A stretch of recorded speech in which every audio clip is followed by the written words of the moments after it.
Welcome to the Rooted Lounge, where we break down the 3 core relationships that shape everything about your life as a mom. Your relationship with yourself, your partner, and your kids.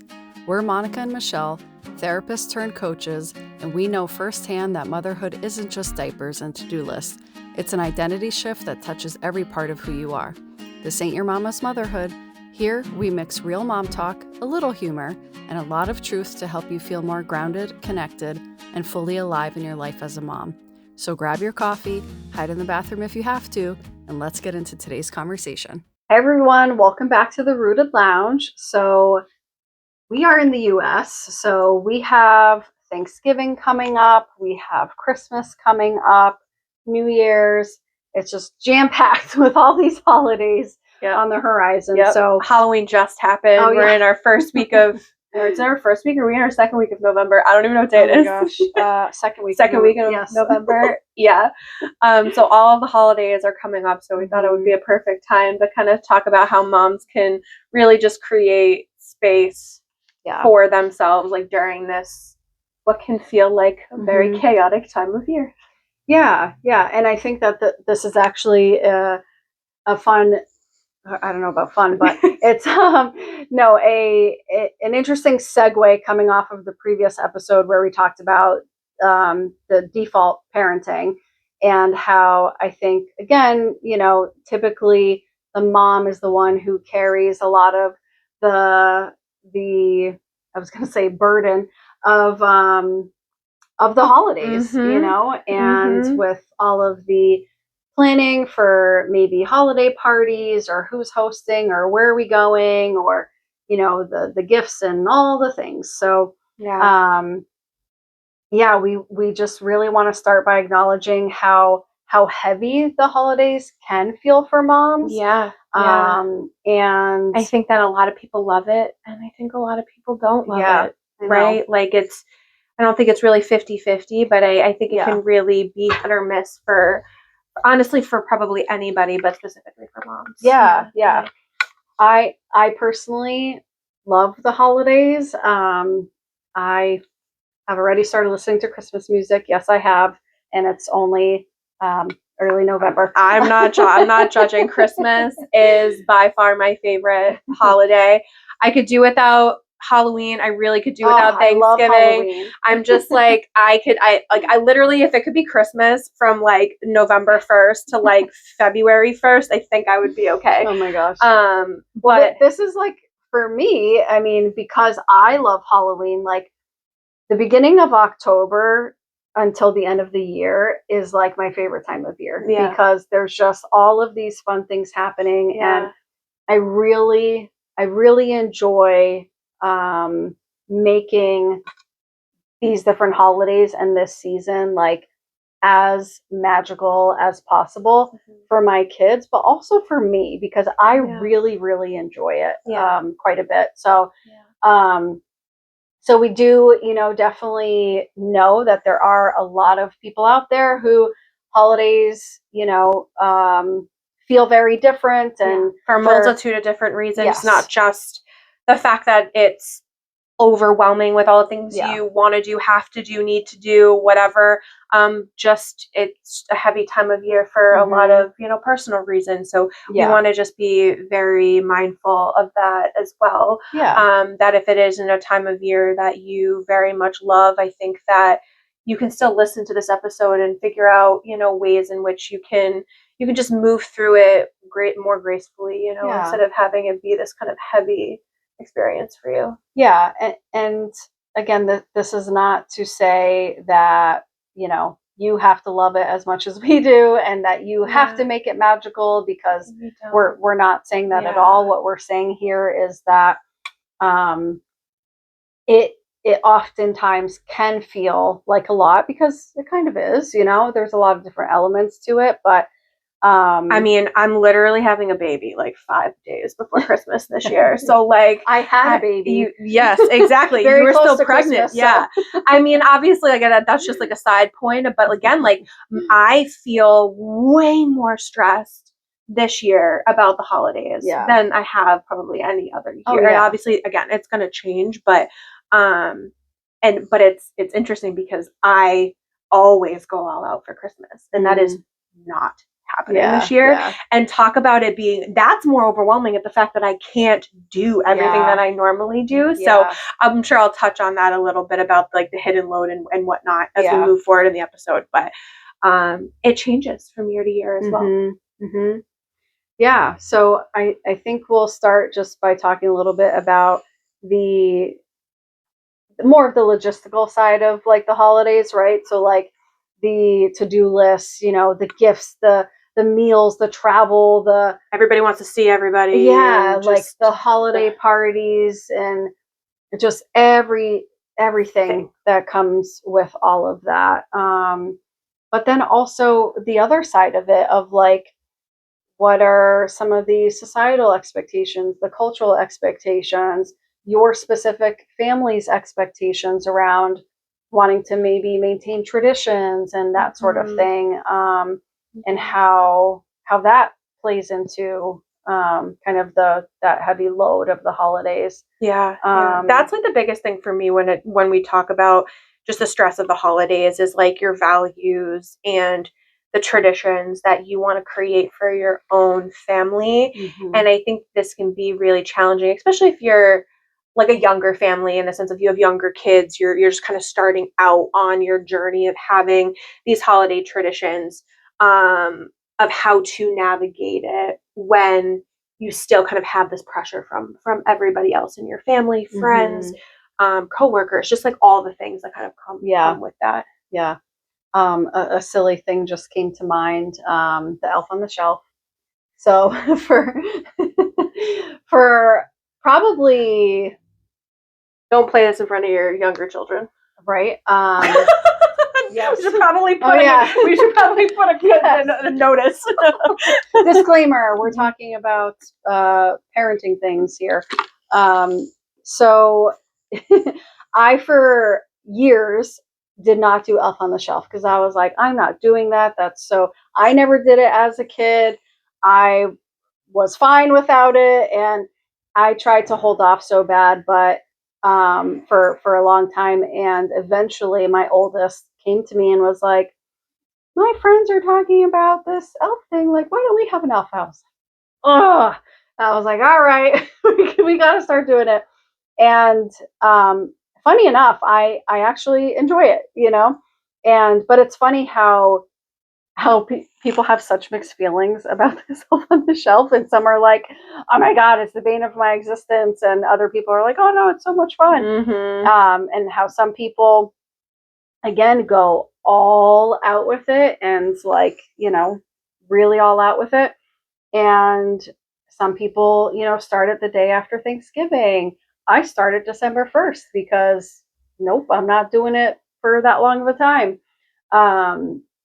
And I also don't, you know, I keep it manageable so that it's not something that feels like a chore. And I want it to be fun. So I do it in a way that works for me to be able to do it. But that's just what came to mind when you were talking about things. Yeah, absolutely. And how you want to integrate maybe some of the newer traditions versus your older traditions, and like how you fit that into everything else that you have going on during this time, right? That like we don't want there to be a space where, you know, moms are feeling guilty because they aren't doing this. Like, we just want you to feel really centered in what the holidays mean for you, mean for your kids, mean for your family. And we're going to talk about boundaries in a couple minutes, but boundaries are huge during the holidays, not just with yourself, not just with your kids, but with your family as well. I was going to say, my head always goes to people talking about their family and how, you know, they just have to see 25 people in 24 hours, right? Like that's that. I don't think that actually happens as much anymore. But again, it's like, how many different places are we going to in a 24-hour span of time? Like, especially with kids. So I think that, you know, you made a lovely point that, again, when we are bringing in the rooted motherhood perspective, we're always going to come back to, how is this working for you? because if it's not working for you, then why are you doing it? Yeah. Because really, in reality, it's just going to work against you if you're not doing it for you. Exactly. Yeah. So I think that, with kids, what's coming to mind is this transition from how you had certain holiday traditions as a child growing up, and then what that looked like or what it turned into once you became an adult, and then once you had your own family. Because I don't know how many people actually carry on every tradition. Some for sure, but it's I think nearly impossible to like being able to actually maintain traditions that have worked from your childhood all the way into your own kids' childhood.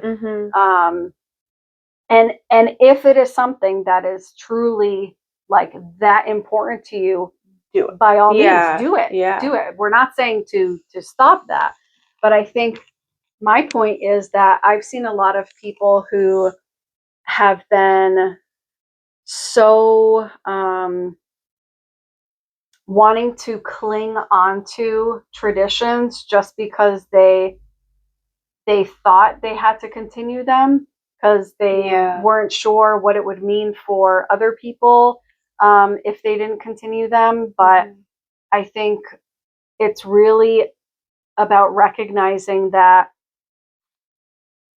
when you have your own family, your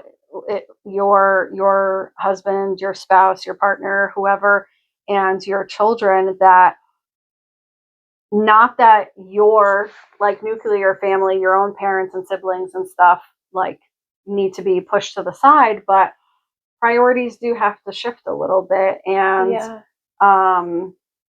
and doing the things that make the most sense again for you and your family, because you can't make everyone happy. You can't be in 5 places at once. And I know, like, for me, that the holidays was like rough, for me and my husband in the beginning, because my family's all over the place. And it was really, really challenging to figure out like where we were going to be on what holiday, and we really wanted to spend the holidays together, so that meant that one of us would not be with our families. And then just kind of how that evolved over time, because more families started to move away, and trying to navigate again like how we were going to do things. And luckily, I have a fantastic, wonderful family, so we have made it all work and everything. But it can be really challenging, and I think again we put so much pressure on, and obviously we both celebrate Christmas, so this is, I think, for any whatever holiday you celebrate, where we put so much pressure on like the day being the day. And I know for myself over time, don't get me wrong, like Christmas Day is still like, even this year, I'm like, oh my God, what are we going to do Christmas Day? What if I'm still in the hospital, right? Like some of these like, more ruminating thoughts. But I, took a step back and I was like, we can do Christmas on the 26th or the 27th or the 28th, and so, yes, it's a little bit different, like with kids, maybe older kids, right?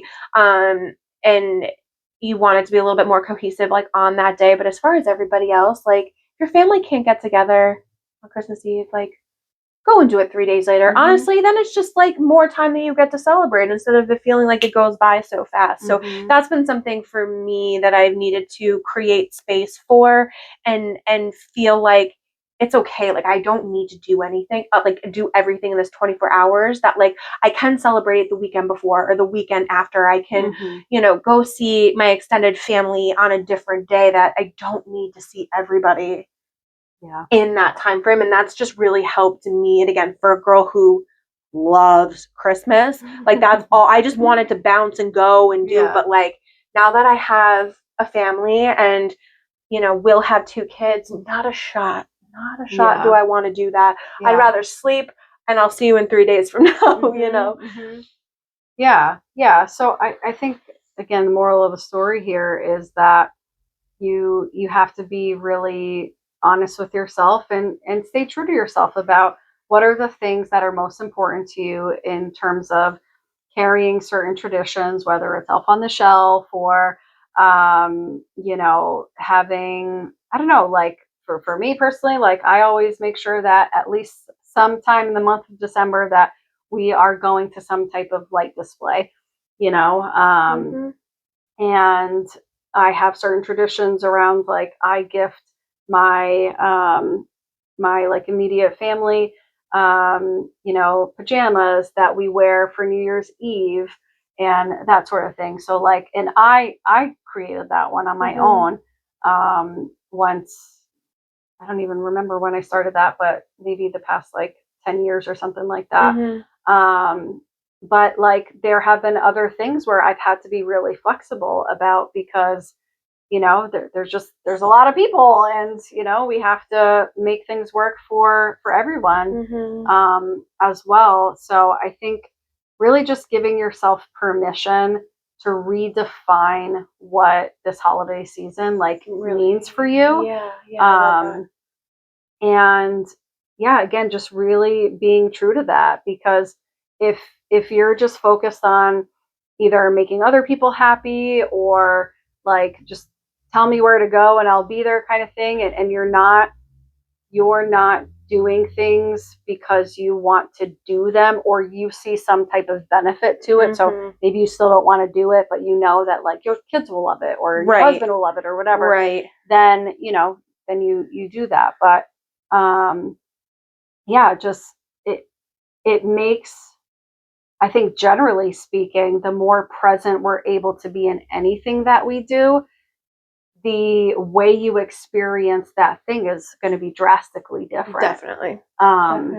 So yeah, I think on, another way of thinking about this for where the holidays can be really stressful for some people, whether that's because either they don't have, family that they can spend holidays with, or they maybe don't like their family or whatever it is, or they feel like a lot of the responsibilities and all the activities of the holidays, the prep and everything kind of falls on them, that it feels just really stressful and really daunting and that sort of thing. That there are absolutely ways that you can create space for yourself, and that might not necessarily mean like you having alone time, because that might be difficult to carve that out. If you can, amazing. Yeah.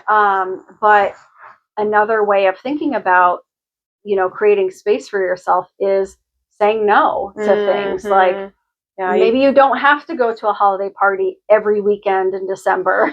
Like maybe you can say like, nope, we're gonna skip this one because I need to maybe wrap all the gifts or go shopping or whatever it might be. Or like, I just want a night in to do nothing. Drink hot cocoa and watch the holiday. Right. Watch Christmas movie with my family. And not go out and entertain. And for sure. Definitely. I like that. It's not just about alone time, but saying no, because a lot of times that's what it ends up needing to be, is like saying no to all the things that we are offered.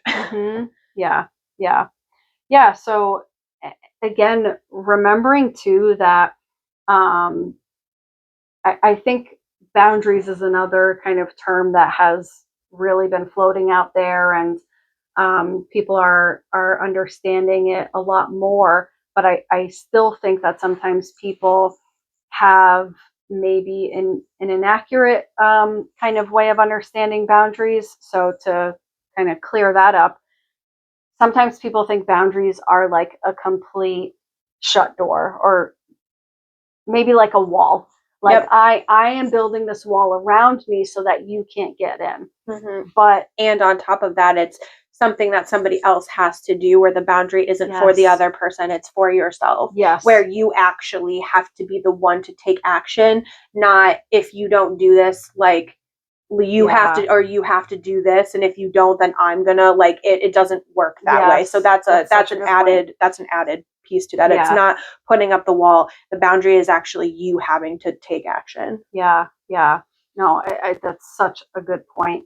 And to that point is, I think sometimes people think boundaries are, I am shutting people out because I have to build this wall around me. Mm-hmm. But really what it is, I like to think of it more as maybe like a fence where like there's gates, and you decide which door you want to leave open for people to come in and out, mm-hmm. And it's not about shutting people out.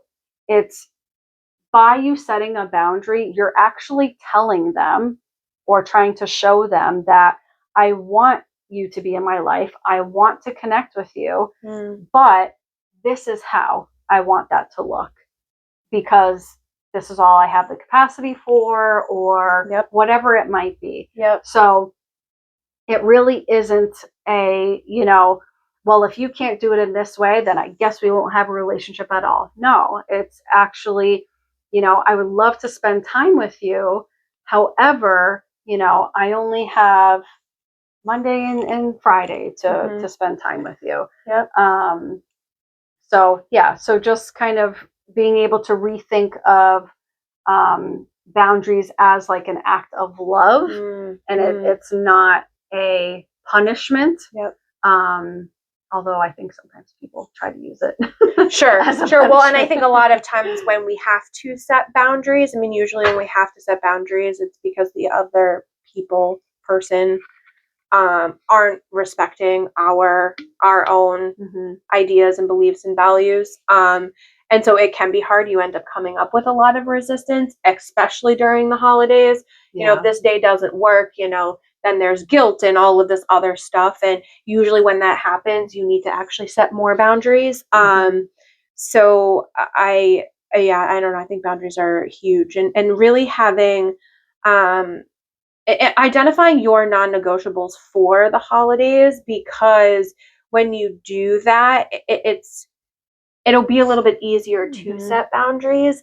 I also have seen it that when moms, when they do have children, it isn't always easier, but I think we're more likely to do it because of our kids. Right? Like, here's a perfect example. I usually host Christmas Eve. I am not hosting Christmas Eve. I'm going to have a 4-day-old. Nobody's coming over. You know what I mean? Like, I will never have a new baby again for Christmas, so it'll look different, but you really want your non-negotiables of what it's going to look like, and then be able to articulate that to people. Yeah.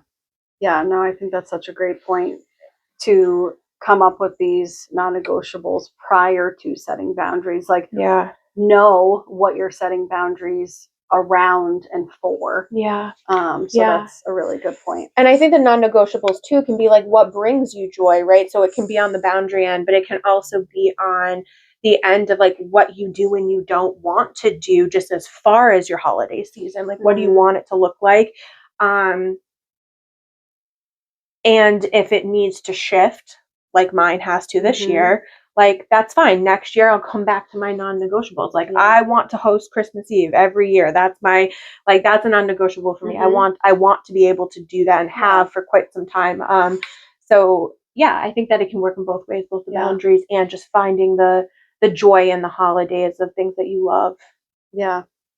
And I think, to add to that, as we've kind of mentioned, is tradition doesn't have to mean repetition. Like, so maybe you aren't able to do Christmas Eve this year, but that does, like, you're choosing that because it's more important to you to not do it this time around. Right. Yeah. Yep, exactly. But like, just, how things can evolve. And something that came to mind for me is, I am a huge fall lover, and I love going to fall festivals and fairs and that sort of thing.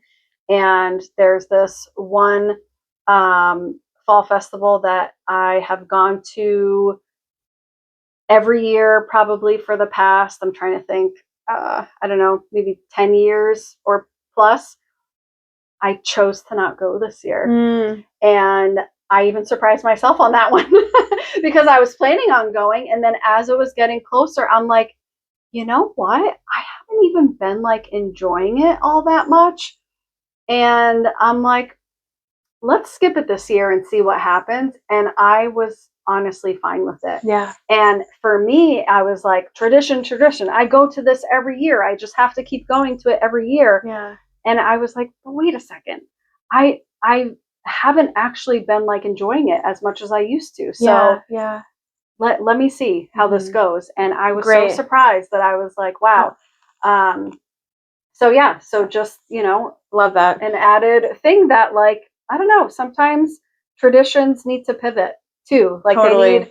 You need to freshen it up or hit the reset button altogether. And Yep. Change how you do it, slow down. I mean, my mom has made Christmas cookies my entire life. And when I mean Christmas cookies, I mean like Christmas cookies. Like she makes so many and has my whole life. And I want to take on that tradition, but I also have seen for the last, 35 years of my life how stressful it is for her. And I'm like, maybe I'll make like 4 instead of like 15, and she was doing it at my age as a single parent with me, like running around the house at 3. I couldn't imagine doing what she did and how many cookies she has done every year. Did she make them like to give out as gifts or to our every neighbor in the yes, every neighbor, every extended family member, everybody. Yeah. Thousands of cookies. Now, don't get me wrong. I love it. I love it so much. And then I think about me taking on that tradition and I'm like, like, I don't know, Yeah. But that's the thing that's hard is that like, I want to be able to do that. I just don't think I'm going to be able to do it to that capacity. Right. So I want to hone in on it. And so we've been doing it together for, probably ever since I was in high school, so we do it together. But this year, like, my mom's like, when are we going to bake? I was like, there's no shot. Yeah. Neither of us are baking this year. Yeah. Like, you need to be at my house a week before Christmas to take care of my son, So yeah, just kind of navigating that and that it doesn't need to be repetition. And how does it change? It doesn't need to be like thousands of cookies. Yeah. It can be like 100, Yeah. So I think you're going to hear us say this all the time. Just find what works for you. Be true to that. And I mean, it's just going to bring you so much more peace and joy by being really authentic to yourself and making sure that you're doing things for the right reason. And the right reason being that because you want to and because it holds some type of value for you. Yeah. Totally. We want you all to enjoy the holiday season in the way that you that feels authentic to you. Yeah. So again, kind of just, say no, when and where you can, taking some more time for yourself as needed. That might even just be like, again, like taking 5 extra minutes, before you go engage with your family. Go on a mindfulness walk if it's not too cold out there. Just some type of breathing exercise, listening to music. I mean, we already talked about how much rock we love around Christmas music. I will listen to Christmas music every day. Just have it feel good because it is an enjoyable season, can be an enjoyable season, and you're allowed to enjoy the holidays, not just orchestrate them. Yeah, for sure. I think that's pretty much it for today. Yeah. Happy holidays, everybody. I hope you guys enjoy. See ya.